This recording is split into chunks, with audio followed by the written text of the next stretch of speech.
दोस्तों नमस्कार। लोकसभा चुनाव 2024 को लेकर के जनता क्या सोचती है, क्या मुद्दे होने चाहिए, हमारे साथ कुछ युवा मौजूद हैं, उनसे जानने की कोशिश करेंगे। क्या लगता है 2024 में क्या मुद्दे होने चाहिए?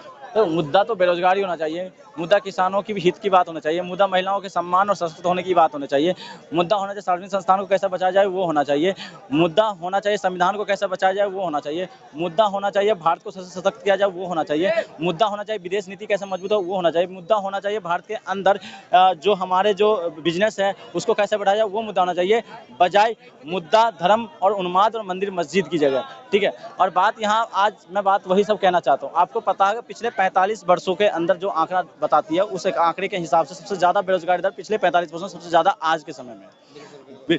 और आज आपको पता होगा किसान की हालत पिछले 45 वर्षों की ही बात करें सबसे ज्यादा घटिया आज है। क्यों? सबसे ज्यादा कर्ज 60% कर्ज पिछले 10 साल में एक किसानों पे बढ़ गया है, लेकिन उस पर बात नहीं करेंगे। आज जिस किसानों की आय दोगुनी करते करते उन किसानों को आत्महत्या करने को मजबूर कर दिया इस सरकार ने, तो सवाल नहीं उठना चाहिए। जिस पेपर लीक या कुछ भी सबसे ज्यादा इस सरकार में बेरोजगारी है।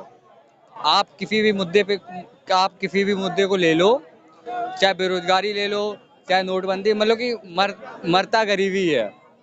बड़े लोगों को कुछ नहीं फर्क पड़ता है। लेकिन फिर भी युवा कह रहे हैं कि जो काम नहीं करेगा उसके पास कहाँ से रोजगार होगा। अभी ये यूपी पुलिस में पेपर लीक हुआ, इससे ये बताओ सरकार अपना कुछ कर ही नहीं पा रही है। सरकार के हाथ में है ना पूरी व्यवस्था। पेपर कैसे कराएगी ये तो सरकार निश्चय करेगी। अब पेपर लीक हो कैसे रहा ये बताओ। सरकार आपकी, सिस्टम आपका, फिर ये कैसे हो गया? सारा सिस्टम जब आपका है, इतने साल में एक नौकरी आई वो भी आपने लीक करवा दी। युवा क्या करे बताओ? पढ़े लिखे बंदे जो ग्रेजुएट बंदे हैं वो 10-10 हजार में ड्यूटी कर रहे हैं आके गांव छोड़ के। एक भर्ती निकली वो भी पेपर लीक। बंदे क्या करेंगे बताओ? क्या करेंगे बंदे? राहुल गांधी जो है महिलाओं के मुद्दे उठा रहे हैं, उसको कैसे देखते हैं आप? बिल्कुल बात देखिए, इन्होंने जैसे कहा ना, इन्होंने आज सच में जो 25% तक कांग्रेस ने वेतनभोगी को बढ़ा दिया था उस आंकड़े को इन्होंने घटा के 22% तक ले आया। जिस अर्थव्यवस्था जब इंडस्ट्रियलाइजेशन में जो हमारा जो बढ़ा था फीसदी जो बढ़ा था वो 22 से 23% तक पहुंच गया, तो वो आज 16 से 17% तक घट के आ गया। उस पर बात नहीं होगा। इन्होंने कहा पेपर पहले क्या होता था, कम से कम साल में पेपर फिक्स होता था। IBPS का हो, SSC का हो, चाहे सार्वजनिक संस्थान NHPC NTPC रेलवे तमाम रक्षा विभाग गृह विभाग सबका पेपर फिक्स होते थे। और पेपर ऐसे नहीं थे, 10,000 और 20,000 वैकेंसी फिक्स होती थी हर विभाग में। आज आपको पता है आंकड़ा कि 87 विभाग ऐसी है जिनका जो सीटें खाली है वो सीटें खाली, आप चौंक जाएंगे। आपको पता है 9 लाख से ज्यादा वैकेंसियां कम से केवल और केवल रेलवे में खाली है। रक्षा विभाग में 2.5 लाख भर्ती खाली। तो निकाल देते हैं। राहुल गांधी ने कहा कि अगर केंद्र में उनकी सरकार आती है तो 30 लाख जो सरकारी नौकरियां एक बार भर्तियां करें। बिल्कुल, अब 30 लाख सरकार, अरे भैया 2% तो आप ये 2 करोड़ बोला था, इन्होंने तो 2 करोड़ बोला था मोदी जी ने। 2 करोड़ कहाँ गए? लेकिन उन्होंने ये भी कहा था कि सभी को आत्मनिर्भर बनाना चाहते हैं वो। देखो आत्मनिर्भर क्या, कैसे आत्मनिर्भर? 300 रुपए में मजदूरी करके आत्मनिर्भर बनेगा आदमी? आत्मनिर्भर का मतलब मुझे एक बार परिभाषा दे दीजिएगा। आत्मनिर्भर क्या होता है? हम जैसे युवाओं को आत्मनिर्भर का परिभाषा दे दीजिए कि आत्मनिर्भर होता क्या है। आत्मनिर्भर क्या मनरेगा के तौर पे मिनिमम वेजेस फिक्स करना वो आत्मनिर्भर नहीं होता है क्या? आत्मनिर्भर वो नहीं होता है कि जो ITI के तौर पे आपको इंडस्ट्रियल ट्रेनिंग इंस्टीट्यूट के नाम पे आपको स्किल के तौर पे 1 साल के लिए अप्रेंटिस के नाम पर सरकार भुगतान करती थी, क्या वो आत्मनिर्भर नहीं होता?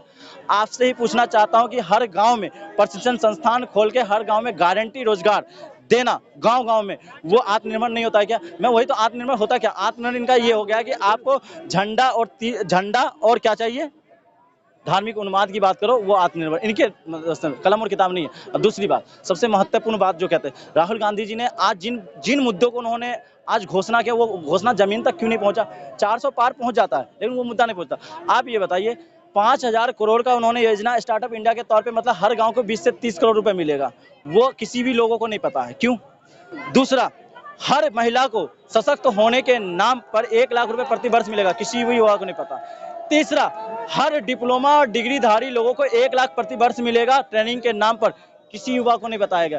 क्यों भैया? मीडिया का ये जिम्मेदारी नहीं बनता कि ये योजना पता चले? जितनी भूमिका पक्ष की उतनी भूमिका विपक्ष की भी होती है, लेकिन एक पक्ष को तो दिखाते, दूसरे पक्ष को दिखाने की हिम्मत क्यों नहीं जुटाते भाई? अगर बात लोकतंत्र में विश्वास करते हो, संविधान में विश्वास करते हो, दोनों पक्ष की बात दिखाओ भाई, लेकिन नहीं दिखाया जाएगा। क्या लगता है कि 2024 में क्या मुद्दे होंगे? जो 2014 में जो मुद्दे हुए थे, आए थे कि राम मंदिर बनवाएंगे, राम मंदिर तो उन्होंने बनवा दिया, धारा 370 हटाएंगे, धारा 370 हटा दिया।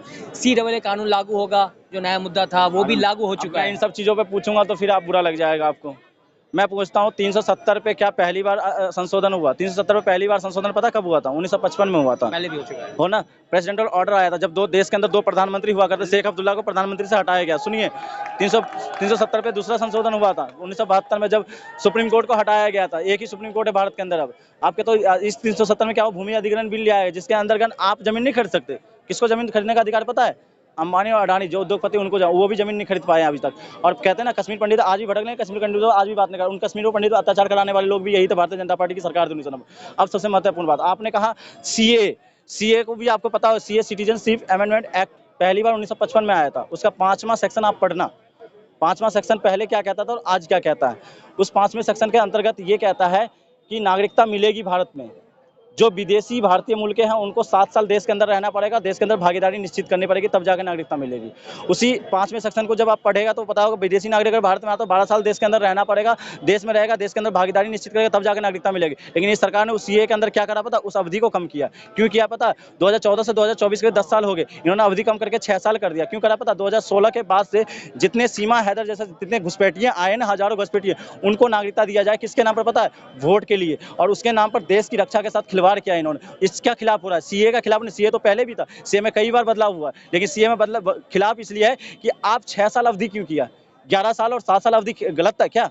11 साल और 7 साल से ये पता चलता है कि उसकी जो पंचवर्षीय योजना है उसमें उसकी भूमिका क्या रही है देश के अंदर, और उसके बाद इन्वेस्टिगेशन करना, उसके बाद मिलता है। आप अपने वोट की राजनीति में तमाम जो नागा समर्थक हो, तालिबानी समर्थक हो, उनको आप वोट की राजनीति में नागरिकता देने के लिए ये काम कर रहे हो और कहते हो कि हम तो सीए ला के हम तो सुरक्षित करने हाथों में दे रहे। आपको देश के अंदर गरीब, आपको पता है जीरो फूड के अंतर्गत 67 लाख बच्चे आते हैं जिनको जीरो फूड का मतलब है तो 24 घंटे के अंदर एक रोटी भी नसीब नहीं होता है।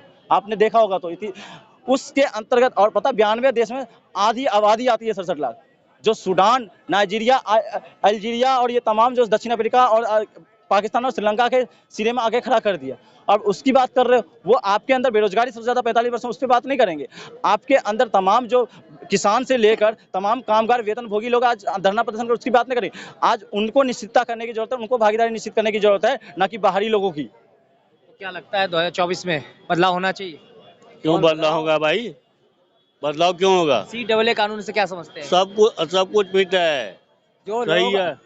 जो लोग पाकिस्तान से भगाए गए, 27% हिंदू था वहाँ। 27% में आज 1% रहेगा, 26% कहाँ गए? जमीन खाई गई या दत्ती लेके गई?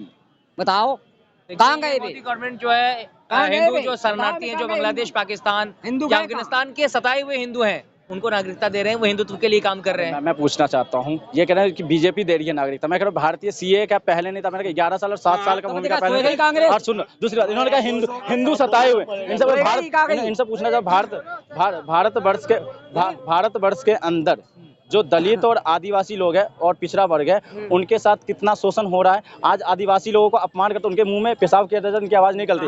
आज आपको पता है आदिवासी आज नहीं दिखेगा, इन्हें नहीं दिखेगा, नहीं दिखेगा।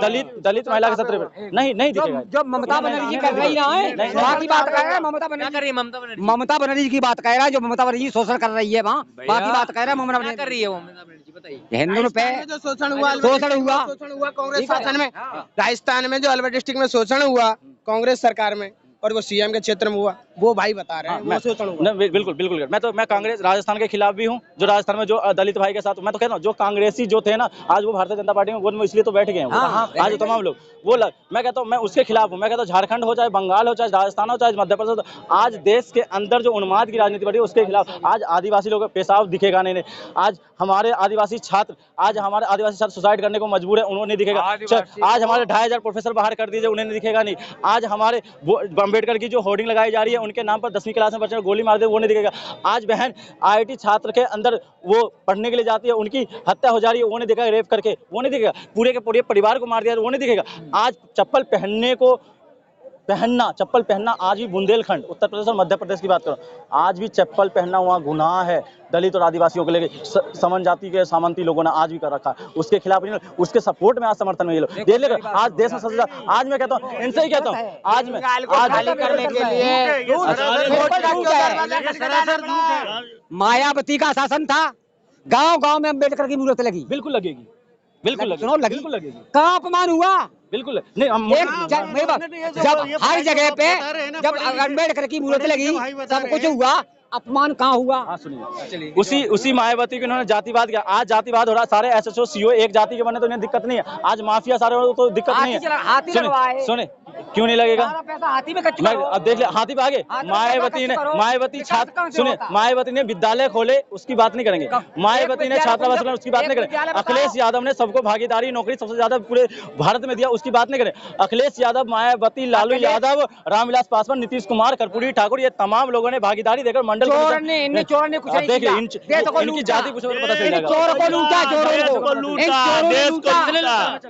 लालुआ लूटा, सबसे ज्यादा लालुआ ने। हाँ, बिल्कुल इन लोगों के लिए लूटा। बिल्कुल लल्लू का उन्होंने लल्लू लूटा, लल्लू ने। 10% को अपमान करने का काम किया, 10% को जमीन पर लाने।